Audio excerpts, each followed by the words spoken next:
If you're just getting started with fresh milled flour and wondering where the heck to even begin, this is for you. I've been there, standing in the kitchen with a shiny new grain mill, so excited, and also totally overwhelmed. In this video, I'm sharing 5 things I wish someone had told me before I milled my first batch of flour. Whether you're baking sourdough or you want to just make your family's bread from scratch, these tips will help save you time, ingredients, and stress.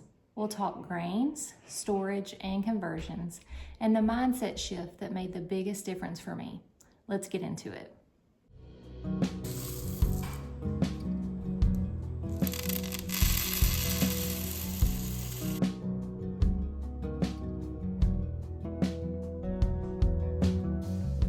Let's talk about something I wish I had known sooner.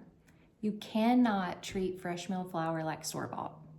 I know that sounds dramatic, but if you've ever had a loaf come out gummy, dense, or just off, fresh milled flour might be the reason, not your recipe. Here's the deal. Fresh milled flour absorbs moisture differently. It ferments faster and behaves in its own way.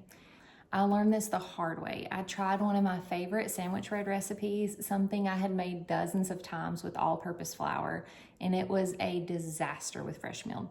The dough felt perfect when I mixed it, but by the time I baked it, it was overproofed, it was flat, and was way too dry.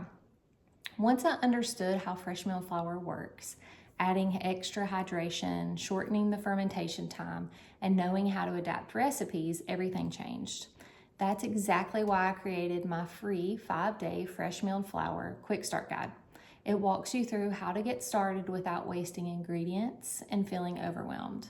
I'll drop the link below. If you're new to fresh milled flour, here's something I want you to hear loud and clear. Start simple and don't chase perfection.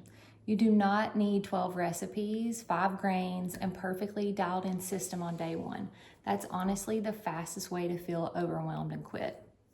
Instead, pick one recipe, just one. Maybe it's a sandwich bread, maybe pancakes, maybe muffins, and learn how that recipe behaves with fresh milled flour before moving on to the next thing. You also don't need to master everything right away. You're not baking for a French bakery. You're feeding your family, and progress matters more than perfection. I used to scroll for hours looking for the perfect formula, the perfect hydration, the perfect grain blend, and the perfect timing. But what I really needed was just simple, doable plan. That's exactly what I try to share. I have lots of fresh milled recipes on my website that are meant to guide you step by step, not overwhelm you. So start there and build confidence, and then expand when you're ready. Because fresh milled flour baking isn't actually about doing everything perfectly. It's about showing up and learning as you go and nourishing your people along the way. You're actually doing better than you think. So start small and just keep going.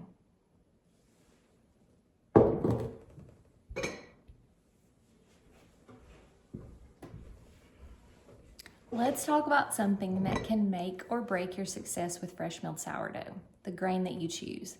It might surprise you, but not all wheat berries are made the same.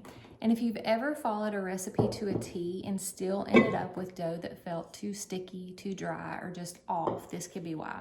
For example, hard red wheat tends to be bold and hearty. It's great for a rustic loaf with like that classic sourdough chew. On the other hand, soft white wheat is mild and light. It's perfect for pancakes and muffins and also a tender sandwich bread. It's not actually just about flavor either. Different grains absorb water differently and affect the texture that you feel in your dough. If you're not expecting that, it can feel like you did something wrong when really it's just the grain doing its thing. That's exactly why your loaf might not look like the bloggers, even if you followed everything that they said. But the good news is once you start to understand how each grain behaves, you can choose the right one for the right recipe and bake with confidence. In the Quick Start Guide, I break down the exact grains I recommend for beginners, where to find them, and what they're best used for. No more guessing and no more wasted ingredients. It's an email series that walks you through everything from choosing your grains to converting recipes, all in simple bite-sized steps. You can grab it in the description below.